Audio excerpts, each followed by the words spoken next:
I want to bring in Trust's chief economist, Daniel Lacalle. And Daniel, you know, the global establishment, the media, they portrayed this thing from the entire affair as sort of Trump going to war with the rest of the world during the negotiation process, you know, coming up with terms like the taco trade to sort of ridicule the effort. They promised, though, massive economic destruction, which, of course, has never happened.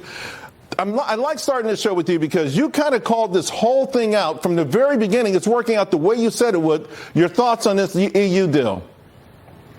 Thank you very much, Charles. Absolutely. This is a great victory for Trump, but it's also a very good deal for the European Union because the European Union finally gets access to U.S. products that they were mostly banned in many cases. And also because the level of cooperation in energy, the level of cooperation in technology, and also in defense is also very positive for a European Union that might get a little bit of a boost in investment. So all of this is a positive, but shows yet again that all of those that attacked us once and all those times, saying that we were going to see empty shelves and inflationary pressures and that nobody would sign trade deals, were wrong. And this is going to be a very good deal because on the one hand, the United States gets a much stronger deal in which the trade is fair and obviously the non-tariff barriers are going to be lifted. There's going to be a lot of improvements for U.S. companies. European consumers are also going to benefit because they're going to get more products from the United States and more competition. So it's a good deal for both, but it's an extremely good deal for the United States. You know, it's interesting you mentioned that because we did see Japan's stock market last week after they agreed to the deal, 20% tariffs. What did the market do? Go to an all-time high. You know, and many are saying, and you kind of alluded to this too, a wake-up call for Europe. Europe has sort of slumbered their way through all of this. The old saying, America innovates, China copies, and Europe just, you know, penalizes, right? They have nothing going on organically between this, the outcome of the German election. Could this actually spark something on that side?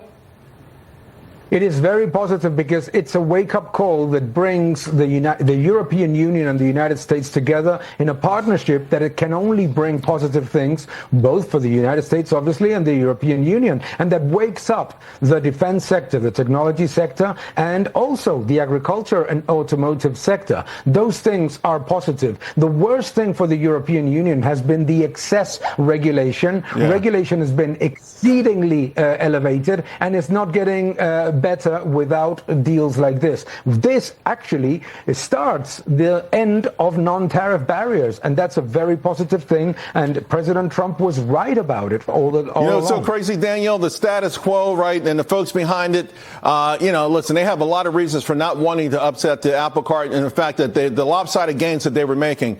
People upset on both sides of the Atlantic with this whole thing. How the EU succumbed to Trump's tariff steamroller. These are the kind of headlines you see out there. But you wrote, never bet against America. But that's exactly what Wall Street has done. So let's talk about this from an investor's point of view. Investors watching this show now, what does it mean for them? What it means for investors is that everybody that went short the dollar needs to unwind that trade and fast. Second is that all those people that looked at the Russell 2000 as the loser in 2025 because of a slowdown in the U.S. economy are going to see that we're going to get stronger data in U.S. economic growth and also upward revisions of earnings. And I also think that people need to be more inclined to invest back into the technology, the defense, and the energy sector in the United States, because those are clear winners of all these trade deals. So all in all, I think that it's a great opportunity to look at some of those sectors that have not been driving the rally in this past month and a half, and to see that there's legs, further legs, as you mentioned prior, because earnings growth is positive, and also the outlook of the economy in both growth and inflation. Hey, I got just 30 seconds ago. The administration in the thick of it, trade talks with China. It feels like it's moving along smoothly. None of the sort of articles that we saw, the finger pointing. Feels like both nations are trying to come to some resolution. How do you see it playing out? Oh, I think that there's going to be a trade deal with China, especially now that there's a trade deal with Japan and with the United Kingdom. People don't understand that all these things are intertwined, that the European Union accelerated its trade deal because it saw that with a trade deal with Japan and with the UK, they could lose a lot of market share in global commerce. Now China looks at these trade deals and says, oh my God, we need to move fast because we may lose a lot of the US market. All of this benefits the US consumer and global trade. Yeah, it's amazing because China tried really hard to rally their Asian neighbors. You know, there was the photo ops and all this stuff. Then they tried really hard with the EU. They're dumping all kinds of cheap stuff over there. They wooed them. And in both cases, they lost. And I think, to your point, that adds some urgency to all of this. Daniel, thank you very much. Appreciate it. Thank you very much, Charles. Have a great day. Thank you for watching this video. Please subscribe to my channel, like my videos, leave your comments below, and keep defending freedom. Thank you very much.